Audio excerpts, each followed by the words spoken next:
अध्यक्ष महोदय, आपण विधेयकावर बोलण्याकरता परवानगी दिली, धन्यवाद. कलम 15(3) ख मध्ये आपण बदल सुचवला आहे. विक्री पश्चात सवलतीसाठी करारनामा जोडण्याची अट रद्द करण्यात आली आहे. प्राप्त करण्याने बायरने सवलती इतकी निविष्टी कराची रक्कम इनपुट टॅक्स क्रेडिट ITC परत केल्यावर पुरवठादाराला जमापत्र क्रेडिट नोट काढता येईल. माननीय अध्यक्ष महोदय, कलम 34(1) मध्ये सुधारणा. जमापत्र आणि नावेपत्राच्या डेबिट नोट तरतुदीमध्ये कलम 15 मधील सवलतीचा स्पष्ट संदर्भ जोडण्यात आला आहे. कलम 54(6) मध्ये सुधारणा. व्यस्त शुल्क रचनेतनं म्हणजे कच्च्या मालावरील कर जास्त व पक्क्या मालावरील कर कमी असणे.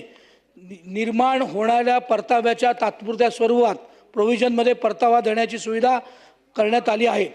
यात माननीय अध्यक्ष महोदय, ज्या काही शासनाला सुधारणा सुचवायच्या त्या एवढ्या आहेत. ITC पडताळणी यंत्रणा सुलभ करणे.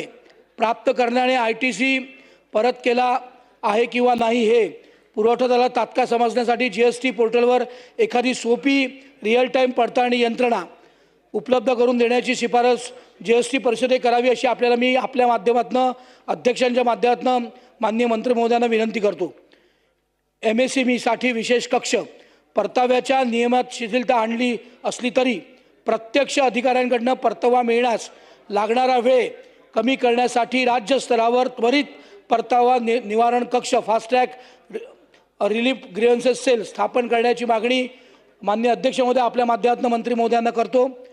जागरूकता मोहीम. या नवीन सुधारणांमुळे विशेषतः कलम 15 आणि कलम 34 मधील बदलांबाबत राज्यातील छोट्या व्यापाऱ्यांमध्ये संभ्रम टाळण्याकरता राज्य कर विभागाने जिल्हा स्तरावर मार्गदर्शन शिबिरे आयोजित करावी ही विनंती. माननीय अध्यक्ष महोदय, राज्यातील वस्तू व सेवा कर GST संदर्भात मांडण्यात इतर समस्या सभागृहाने या निमित्ताने राज्याच्या दृष्टीने खालील महत्त्वाचे मुद्दे उपस्थित करण्याकरता 1 मिनिट आपण मला दिला. एक शेवटचा मुद्दा मांडतो.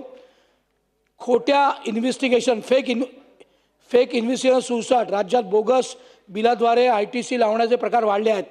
यावर आळा घालण्याकरता राज्य कर गुप्तचर यंत्रणा स्टेट टॅक्स इंटेलिजन्स अधिक सक्षम करण्याची गरज आहे. छोट्या व्यापाऱ्यांना जाचक नोटिसा. जुन्या आर्थिक वर्षातील किरकोळ तांत्रिक चुकींसाठी व्यापाऱ्यांना सरसकट नोटिसा पाठवल्या जात आहेत. त्याच्याकरता चुकीचे निकष वापरले जात आहे, त्यामुळे छोटा व्यापारी त्रस्त आहे. या बाबतीत आपण अधिक लक्ष घालण्याची गरज आहे. राज्याचा प्रलंबित परतावा महसूल तूट. केंद्राकडून राज्याला मिळणारा GST परतावा आणि नुकसान भरपाई यामध्ये सद्यस्थिती राज्याच्या तिजोरीवर बहुतेक याचा ताण पडतो आहे. याही बाबतीत सरकारने विशेष लक्ष घालण्याची गरज आहे. माननीय अध्यक्ष महोदय, आपण मला संधी दिली त्याबद्दल आपला आभारी आहे. ठीक आहे.